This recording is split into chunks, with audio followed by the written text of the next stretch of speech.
Assalamualaikum warahmatullahi wabarakatuh. Kami dari kelompok 5 yang beranggotakan Syafa Aulia Zahra, Devina Oktaviani, Vela Aulia Khanifah, Salwa Inayah, Fernanda Dava Ramadan, Resturi Doyuwanda, dan Fitri Novitasari ingin menjelaskan tentang bentuk-bentuk ijtihad dan pembagian hukum Islam. Bentuk-bentuk ijtihad akan disampaikan oleh Vela, Syafa, dan Salwa, dan pembagian hukum Islam akan disampaikan oleh Fernanda Dava, Restu Ridho, Devina, dan Fitri. Bentuk-bentuk ijtihad sebagai sebuah metode atau cara dalam menghasilkan sebuah hukum terbagi ke dalam beberapa bagian, yaitu sebagai berikut. A. Ijma. Ijma adalah kesepakatan para ulama ahli ijtihad dalam memutuskan suatu perkara atau hukum. Contoh ijma di masa sahabat adalah kesepakatan untuk menghimpun wahyu ilahi yang berbentuk lembaran-lembaran terpisah menjadi sebuah mushaf Al-Quran yang seperti kita saksikan sekarang ini. Yang selanjutnya adalah qiyas. Qiyas adalah mempersamakan atau menganalogikan masalah baru yang tidak terdapat dalam Al-Quran atau hadis yang sudah terdapat hukumnya dalam Al-Quran dan hadis karena kesamaan sifat atau karakternya. Contoh qiyas adalah mengharamkan hukum minuman keras selain khamr seperti brandy, whisky, topi miring, vodka, dan narkoba karena memiliki kesamaan sifat dan karakter dengan khamr, yaitu memabukkan. Khamr dalam Al-Quran diharamkan sebagaimana dalam firman Allah SWT dalam Quran surah Al-Maidah ayat 90, yaitu wahai orang-orang yang beriman, sesungguhnya minuman keras, berjudi, berkurban untuk berhala, dan mengundi nasib dengan anak panah adalah perbuatan keji dan termasuk perbuatan setan. Maka jauhilah perbuatan-perbuatan itu agar kamu beruntung.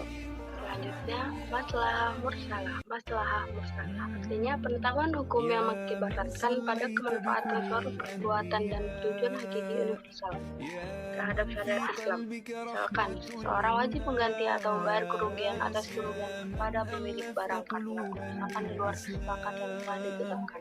Pembagian hukum Islam itu adalah para ulama membagi hukum Islam ke dalam dua bagian, yaitu hukum takhfi dan wadi. Hukum takhfi adalah tuntunan Allah Subhanahu wa taala yang berkaitan dengan perintah dan larangannya. Hukum wadi adalah perintah Allah Subhanahu wa taala yang merupakan sebab, syarat atau penghalang bagi adanya sesuatu.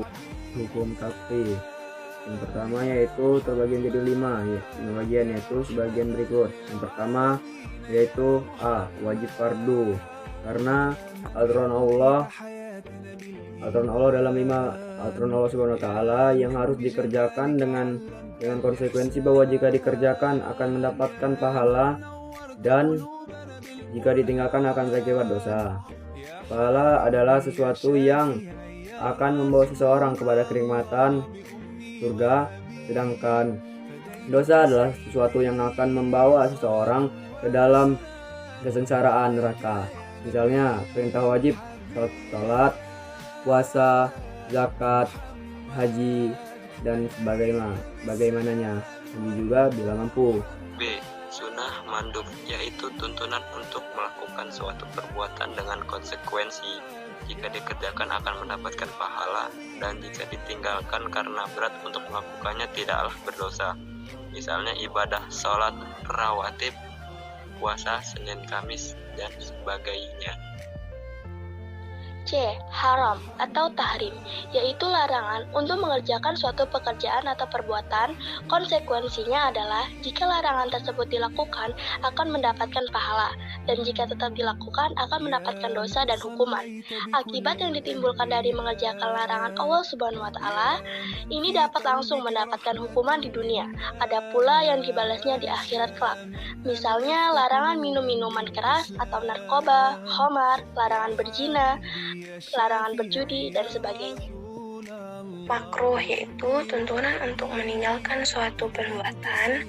Makruh artinya sesuatu yang dibenci atau tidak disukai. Konsekuensi hukum ini adalah jika dikerjakan tidak berdosa, dan tetapi jika ditinggalkan akan mendapatkan pahala. Misalnya, mengonsumsi makanan yang beraroma tidak sedap, karena zat atau sifatnya. Yang kedua ada mubah. Mubah yaitu sesuatu yang boleh untuk dikerjakan dan boleh untuk ditinggalkan. Tidak berdosa dan berpahala jika dikerjakan atau ditinggalkan. Misalnya, makan roti, makan susu, tidur di kasur, dan sebagainya. Thank you for watching.